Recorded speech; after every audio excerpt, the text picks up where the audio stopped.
Hello guys, welcome to my YouTube channel subject teacher. Guys, मैं आपको अपनी videos में 10th क्लास का मैथ्स फुल कोर्स कराऊंगा। और गाइस, आपको 10th क्लास का मैथ्स पढ़ना है तो इस चैनल को सब्सक्राइब कर लीजिए ताकि आपको मेरी वीडियोस टाइम टू टाइम मिलती रहे। गाइस, आज हम शुरू कर रहे हैं एक्सरसाइज 6.4। इस एक्सरसाइज 6.4 करने से पहले मैं आपको कह रहा हूँ कि थ्योरम 6.6 जरूर कर लेना, क्योंकि थ्योरम 6.6 इस पूरी एक्सरसाइज में यूज होगी। ठीक है, मैंने इससे पहले वाले लेक्चर में थ्योरम 6.6 ही कराई थी। मैं आपको फिर भी बताया तो यहाँ पे शॉर्ट में क्या कहती है कि अगर दो ट्रायंगल्स सिमिलर हो ना, जैसे ये और ये ट्रायंगल सिमिलर है हमारे। ठीक है, ये ए बी सी है और ये डी ई एफ है। ठीक है, अगर ये दो ट्रायंगल सिमिलर आएंगे तो क्या होगा, इन दोनों के जो एरिया है ना, area of triangle A B C by area of triangle D E F, ये किसके इक्वल होते हैं? इन दोनों के कोरोस्पोंडिंग साइड्स के रेशियो के स्क्वायर के इक्वल। जैसे A B by D E का square, A B by D E का स्क्वायर। ठीक है, ऐसे ही B C by E F का स्क्वायर, ये सब इक्वल होते हैं। ठीक है, B C by E F का स्क्वायर, ऐसे ही A C by D F का square is equal to A C by D F का स्क्वायर। ठीक है, ये मैंने आपको बताया था, थ्योरम 6.6 ये कहती है कि अगर ये दोनों ट्रायंगल सिमिलर है तो इन दोनों के जो एरिया का रेशियो है ना, वो इनकी कोरस्पोंडिंग साइड्स के रेशियो के स्क्वायर के इक्वल होगा। ठीक है, A B by D E का square, B C by D F का square, A C by D F का स्क्वायर। ठीक है, तो क्वेश्चन फर्स्ट क्या कह रहा है कि कह रहा है let triangle ABC similar to triangle DEF. कह रहा है ट्रायंगल हमने एबीसी और डीईएफ ऐसी ले ली। ठीक है, यही है फिगर, हमने यही ले ली। कह रहा है कि triangle ABC similar to triangle DEF है। ठीक है, मैंने गिवन लिख दिया, given triangle ABC similar to triangle DEF. ठीक है, ये भी तभी ये चीज तभी होती है जब दोनों ट्रायंगल सिमिलर हो। ठीक है ना, मैंने बताया ना। तो इधर भी हमें गिवन में triangle ABC similar to triangle DEF दिया हुआ है। ठीक है, फिर कह रहा है कि एंड देयर एरियाज भी, कह रहा है कि इनके एरिया क्या है, एरिया ऑफ ट्रायंगल एबीसी क्या है, एबीसी इज इक्वल टू 64 है, और एरिया ऑफ ट्रायंगल डीईएफ क्या है, इज इक्वल टू 121। यहाँ भी सेंटीमीटर स्क्वायर, यहाँ भी सेंटीमीटर स्क्वायर।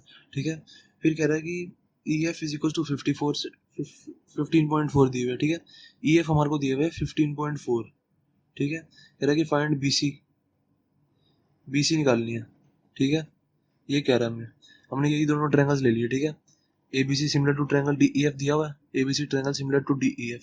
ठीक है, तो हमें ये वाला फॉर्मूला पता है, ABC ABC divide by area DEF. ठीक है, area of triangle ABC divide by area of triangle DEF is equal to किसके इक्वल होगा? देखो यहाँ पे हमें ईएफ दिया हुआ है और बीसी निकालना है, तो हम कौन सी वाली इक्वेशन ले लें जिसमें ईएफ और बीसी दोनों होंगे? बीसी और ईएफ ये रहे दोनों, तो मैं ये ले लूंगा, बीसी बाय ई एफ का स्क्वायर। देखो मैंने ये इसलिए लिया क्योंकि मेरे पास सब कुछ है, और ई एफ निकालना है, और सॉरी बी सी निकालना, तो मैं निकाल लूंगा। देखो area of triangle A B C क्या है, 64। ठीक है, area of triangle D E F क्या है, 121 is equal to B C क्या है, बी सी हमें निकालना है, B C by E F क्या है हमारा 15.4। ठीक है, इसका पूरे का स्क्वायर। ठीक है, तो अब ये क्या होगा, देखो जब भी मैंने आपको बताया था स्क्वायर हटता है तो दूसरी साइड रूट आ जाता है और प्लस माइनस आ जाता है। ठीक है, मतलब जैसे एक्स का स्क्वायर इज इक्वल टू 2 है, तो इधर से मैं जब स्क्वायर हटाऊंगा तो क्या होगा, x is equal to plus minus का साइन आ जाएगा दूसरी वाली साइड, और रूट आ जाएगा। ठीक है, टू के ऊपर रूट आ जाएगा और प्लस माइनस का साइन आता है। हमेशा ऐसे होता है, जब भी हम स्क्वायर उठाते हैं हटाते हैं, उसके सामने वाली साइड रूट आता है और प्लस माइनस का साइन आता है।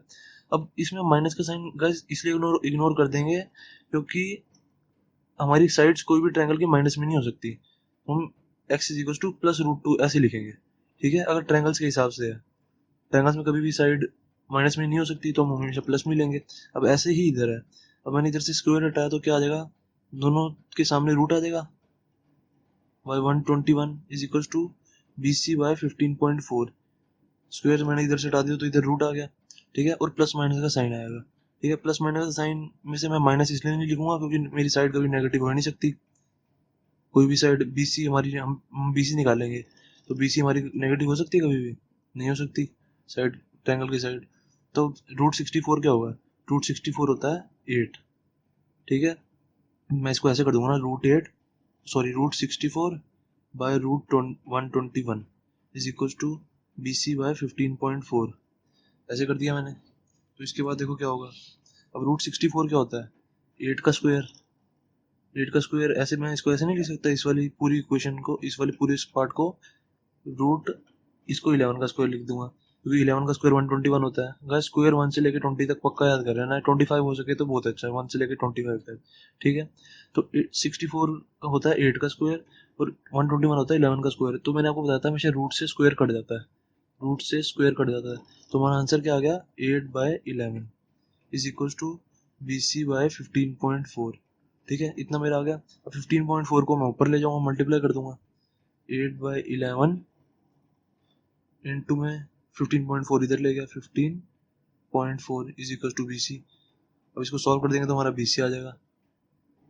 हम क्या करेंगे, ये डेसिमल में है, डेसिमल को हटा के डिवाइड बाय 10 लिख देंगे। ठीक है, डेसिमल को हटा के, डेसिमल हटा दिया हमने, बस डेसिमल हटा के उसकी जगह 1 और उसके आगे जितने डिजिट्स हैं वहाँ 0 आ जाता है। डेसिमल हटाना तो सबको आता है। ठीक है, तो अब ये 11 के टेबल से कट जाएगा। देखो कैसे, 11 1 जा 11 और 44 बचा 14 पे, 14 11 से 154 होता है। ठीक है, तो 11 14 पे 154 चला गया। तो अब क्या बचा? अब बचा 8 इंटू में 14 कितना होगा? 14 इंटू में 8 देखो कितना होगा, 8 4 जा 32, 8 1 जा 8 11। तो मेरा क्या आ गया? 112/10 इज इक्वल टू BC। तो ये कितना हो गया? ये हो गया हमारा, इसको डिवाइड बाय 10 है ना, तो इसमें अब डेसिमल लगा देंगे। 11.2 इज इक्वल टू BC, ये हमारा आंसर। ठीक है, 11.2 इज इक्वल टू BC, हमारा आंसर आ गया क्वेश्चन फर्स्ट। गाइस क्वेश्चन 2 देखते हैं। क्वेश्चन 2 कह रहा है डायगोनल्स ऑफ ट्रेपेजियम ABCD। उसने ट्रेपेजियम का ABCD, तो सबसे पहले मैंने ट्रेपेजियम बना लिया। ठीक है, ऐसे ट्रेपेजियम होता है ये। ठीक है, सबसे पहले उसने ट्रेपेजियम का, तो मैंने ऐसे ट्रेपेजियम बना लिया। ठीक है, ट्रेपेजियम ऐसे होता है। फिर कह रहा है कि diagonals of trapezium ABCD with AB parallel DC।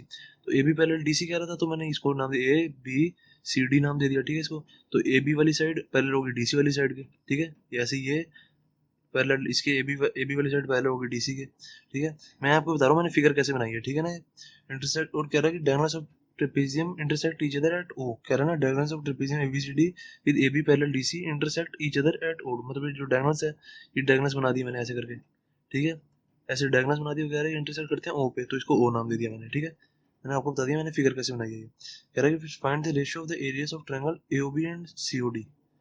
ठीक है, हमने AOB इस वाला ट्रायंगल, ये वाला ट्रायंगल, और COD ये वाला नीचे वाला ट्रायंगल, मतलब ये वाला ट्रायंगल और ये वाला ट्रायंगल के हमने रेशियो निकालनी है। ठीक है, और हमें गिवन है AB is equal to 2CD। ठीक है ना, लिखा ना, if AB is equal to 2CD, AB is equal to 2CD given है हमें। ठीक है, तो अब गाइस हमें पता है ये वाला फॉर्मूला, कि देखो जब दोनों ट्रायंगल सिमिलर हो, ठीक है, दोनों ट्रायंगल सिमिलर हो तब हमारी रेशियो इसके साइड्स के स्क्वायर के इक्वल होती है। ठीक है, मैंने आपको वही फॉर्मूला बताया, पर कंडीशन है दोनों ट्रायंगल सिमिलर होने चाहिए। पर इधर हमें सिमिलर दिया नहीं हुआ। देखो इधर हमें सिमिलर नहीं दिया हुआ, कोई भी क्वेश्चन में ये नहीं लिखा कि AOB सिमिलर है COD के। तो हम रेशियो कैसे निकालेंगे? हमें ये तो निकालना ना, एरिया ऑफ ट्रायंगल AOB और COD की रेशियो निकालनी है हमें। ठीक है, तो हम रेशियो कैसे निकालेंगे? रेशियो का तो बस फॉर्मूला हमारे पास यही है एक ही, रेशियो निकालने का। तो पर ट्रायंगल सिमिलर होना चाहिए, ट्रायंगल सिमिलर हम करेंगे इसको सबसे पहले। ठीक है, तो अब हमें बताया कि ये इसके पैरेलल है, ये वाली साइड इसके पैरेलल है, तो मतलब हमें इफ लिखेंगे, if AB parallel CD then ये वाला एंगल इसके इक्वल नहीं होगा, angle 1 is equal to angle 2, ये इसके इक्वल होगा। क्यों इक्वल होगा? मैंने आपको पहले भी बताया था, जैसे कोई देखो दो लाइन पैरेलल है, उसके बीच में ऐसे ट्रांसवर्सल जा रही है। ठीक है, तो इसके ऑपोजिट इंटीरियर एंगल्स इक्वल होते हैं, ये इसके इक्वल होगा और ये वाला एंगल इस एंगल के इक्वल होगा। ठीक है, ऐसे ही है, ऐसे ये और ये इसके पैरेलल है और बीच में ये ट्रांसवर्सल जा रही है ऐसे। ठीक है, तो ये एंगल इसके इक्वल नहीं हो गया। अब ऐसे ही ये और ये लाइन पैरेलल है, AB पैरेलल CD है, तो ये ट्रांसवर्सल जा रही है बीच में BD, तो ये इसके इक्वल हो गया। ठीक है, angle 3 is equal to angle 4 हो गया। ठीक है, angle 3 is equal to angle 4 हो गया, और ये वाला एंगल तो इक्वल होगा ही, ये वाला एंगल इसके इक्वल, वर्टिकली ऑपोजिट एंगल। तो हमारे तीनों एंगल इक्वल आ गए, तो हम कह देंगे AOB सिमिलर है एंगल COD के। Angle 1 is equal to angle 2 लिखेंगे इधर, comma angle 3 is equal to angle 4, ठीक है। यहाँ लिखेंगे इंटीरियर ऑपोजिट एंगल्स, ठीक है, इंटीरियर ऑपोजिट एंगल्स, कंडीशंस लिखनी होती है ना। और फिर क्या कह रहे हैं, फिर हमने किया ये वाला एंगल इसके इसके इक्वल, तो एंगल इसको नाम दे देंगे 5, इसको नाम दे देंगे 6, ठीक है। थोड़ा गंदा हो गया, सॉरी। अब इसको नाम दे देना एंगल 5 इस वाले को, इस वाले एंगल को एंगल 5, और इस वाले एंगल को एंगल 6, ठीक है। तो angle 5 is equal to angle 6, ये आ गया हमारा vertically opposite angle, vertically opposite angles, ठीक है। इतना हो गया हमारा angle 5 is equal to angle 6। तो हमारा क्या आ गया, triangle A O B similar to triangle C O D. और हमारे दोनों ट्रायंगल सिमिलर आ गए, तो मैं इनकी रेशियो निकाल लूंगा। सबसे पहले मेरे को सिमिलर प्रूव करना था, मेरे को रेशियो पता क्या होती है, फॉर्मूला पता है मुझे उसका, area of triangle A B C, sorry किसका निकालना, A O B divide by area C O D, ये निकाला ना मैं, area of triangle A O B और सी ओ डी, ए ओ बी और सी ओ डी। तो इसमें क्या होगा, हमें कौन सी साइड हमें दी हुई है, A B is to 2 C D, A B is equal to 2 C D. तो हमें पता है area of triangle A O B क्या होगा, इस area of triangle A O B divide by area of triangle C O D क्या होगा, इन दोनों की रेशियो के इक्वल, A B by C D का स्क्वायर, यही तो होगा, A B by C D का स्क्वायर इज इक्वल टू, ये भी हो सकता है B O by D O का square, B O by D O का स्क्वायर इज इक्वल टू, ये भी हो सकता है ए ओ बाय सी ओ का स्क्वायर, ए ओ बाय सी ओ का स्क्वायर, ठीक है। पर हमें हमें ए बी और सी डी के बीच में रिलेशन दिया हुआ, देखो गिवन दिया हुआ ना, A B is equal to 2 C D, तो हमारे इसी से रेशियो निकल जाएगी। इसको ये हमें कुछ दिया नहीं हुआ तो हम इसको लिखेंगे भी नहीं, ठीक है। तो A B equal to 2, A B हमें दिया हुआ 2 सी डी, लिखा हुआ हमें A B equal to 2 C D, तो ए बी की जगह मैं 2 सी डी लिख दूंगा, अपॉन में यहाँ पे सी डी रहेगा, और ये पूरा स्क्वायर यहाँ पे, ठीक है। तो सी डी से सी डी कैंसिल हो गया, तो बचा क्या हमारा, टू, टू का स्क्वायर 4, ठीक है, 4। तो ये क्या आ गया हमारा, अब हमारा आंसर में क्या आ गया, area of triangle A A O B upon में area of triangle C O D is equal to 4 आया हमारा, ठीक है। फिर इस 4 के नीचे मैं 1 लगा दूंगा तो ऐसे आ जाएगा 4:1 आंसर, क्योंकि ए ओ बी की रेशियो निकालनी है ना हमने, A O B divide by C O D is equal to 4 divide by 1, 4:1 answer. किसी भी नीचे हम 1 लिख सकते हैं, कोई दिक्कत नहीं है, ठीक है। क्वेश्चन 2 भी हो गया हमारा कंप्लीट। और गाइस देखते हैं question third. Guys question third क्या कह रहा है हमारा, कह रहा है कि इन फिगर 6.44, ये हमारी फिगर दी हुई है, ठीक है, 6.44 क्वेश्चन में कह रहा है कि in figure 6.44 ABC and DBC are two triangles, ABC and DBC, मतलब ये वाला ट्रायंगल और ये इसके नीचे वाला ट्रायंगल, ठीक है, ABC और DBC are two triangles on the same base BC। कह रहा है कि ये दोनों ट्रायंगल इसी बेस पे हैं, ये देखो BC पे ही तो है दोनों ट्रायंगल्स, ABC और DBC इसी बेस पे, ये भी इसी पे ही है और ये भी इसी पे ही है, देखो, ठीक है, BC पे ही है दोनों, ठीक है। यहाँ तक तो समझ आ गया। If AD intersect BC at O, कह रहा है कि A जो D है वो BC को इंटरसेक्ट करती है O पे, यहाँ तक तो फिगर ही समझ रहा है, ठीक है, कोई दिक्कत वाली बात नहीं है। कह रहा है कि फिर शो करो ABC divide by DBC, area of ABC divide by DBC is equal to AO by DO, मतलब AO बाय DO, ये कैसे हो सकता है। मैंने सोचा कि एरिया ऑफ ट्रायंगल ABC और DBC की रेशियो तो इसकी साइड्स की रेशियो के स्क्वायर के इक्वल होती है ना, तो ये तो बीच में ये वाला पार्ट कैसे इक्वल होगा। तो मेरे को ऐसा तो कोई फॉर्मूला नहीं पता, तो अगर मुझे ऐसा कुछ फॉर्मूला नहीं पता होता ना, तो हमेशा मैं कंस्ट्रक्शन करता हूँ। मैंने कंस्ट्रक्शन करी, यहाँ पे परपेंडिकुलर खींचा एक, ठीक है, फिर यहाँ पे भी एक परपेंडिकुलर खींचा ऐसे ही, दोनों ऑपोजिट एंगल से खींच दिया परपेंडिकुलर, ठीक है। इसको नाम दे दिया M, इसको नाम दे दिया N, कुछ भी दे सकते हो, ठीक है। तो अब मैंने सोचा, सबसे पहले मैंने लिखा, सबसे पहले मुझे इन दोनों की रेशियो निकालनी है ना, तो सबसे पहले मैंने area of triangle ABC by area of triangle DBC का फॉर्मूला लिखा। एरिया ऑफ ट्रायंगल होता क्या है, एरिया ऑफ ट्रायंगल क्या होता है, इज इक्वल्स टू 1/2 इंटू में बेस इंटू में हाइट, असली फॉर्मूला तो यही होता है ना, बेस इंटू हाइट। इधर अब ABC में बेस देखो, ABC, और बेस क्या होता है, जिसपे परपेंडिकुलर ड्रॉन होता है हमेशा, ठीक है, जिसपे परपेंडिकुलर ड्रॉन होता है हमेशा वो वाला बेस होता है। अब परपेंडिकुलर किस पे ड्रॉन है, BC पे, ठीक है। तो बेस क्या हुआ, हम एरिया ऑफ ट्रायंगल लिख रहे हैं अभी, ठीक है, 1/2 इंटू में बेस क्या हुआ हमारा BC, इंटू में हाइट क्या हुई, हाइट हमेशा परपेंडिकुलर होता है, तो हाइट क्या हुई AM, ठीक है। परपेंडिकुलर जो होता है ना वो हमेशा हाइट होती है ट्रायंगल्स में। अब इसका DBC का एरिया क्या होगा, 1/2 इंटू में बेस इंटू में हाइट सेम, और इसमें बेस, इसमें भी बेस BC है, DBC में देखो DBC में, हमने परपेंडिकुलर ऐसे खींचा, इस पे भी परपेंडिकुलर यही है, जिस पे परपेंडिकुलर खींचते हैं वो हमारा बेस होता है, तो बेस इधर भी BC हो गया, और पर हाइट होगी इसमें DN, ठीक है, DN हाइट होगी। अब देखो ये तो पूरा ऐसे के ऐसे कट गया ना, तो आंसर में क्या आ गया हमारा AM/DN, AM/DN, area of triangle ABC by area of triangle DBC, ठीक है। इसकी रेशो क्या आ गई मेरी, AM/DN आ गई, AM/DN।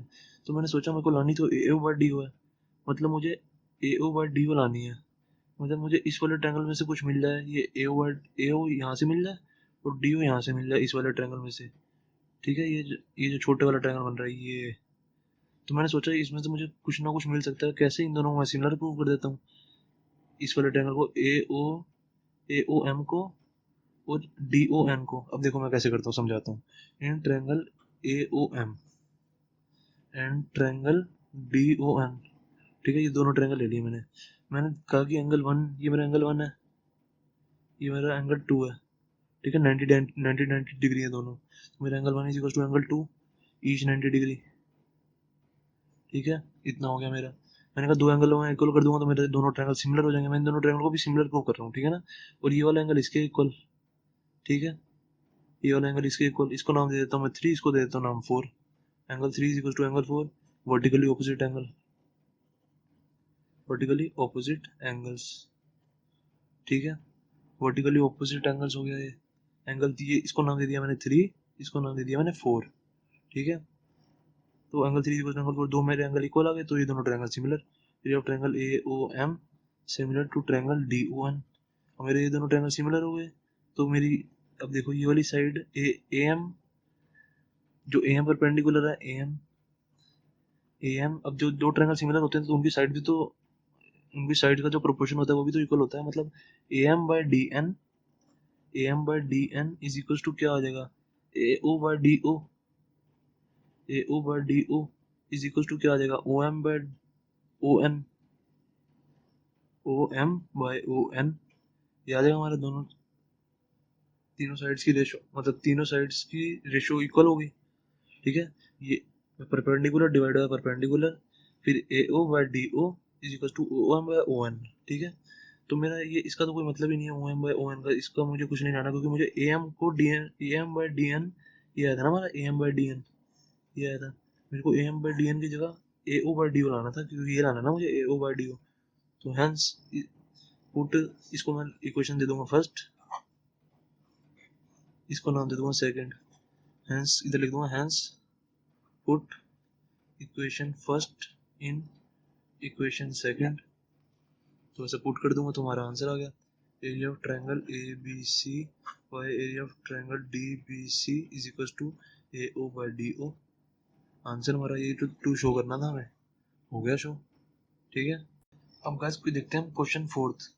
क्वेश्चन फोर्थ क्या कह रहा है हमारा, क्वेश्चन फोर्थ कह रहा है the areas of two similar triangles are equal, ठीक है। कह रहा है कि दो कोई ट्रायंगल्स हैं, ठीक है, वो सिमिलर है,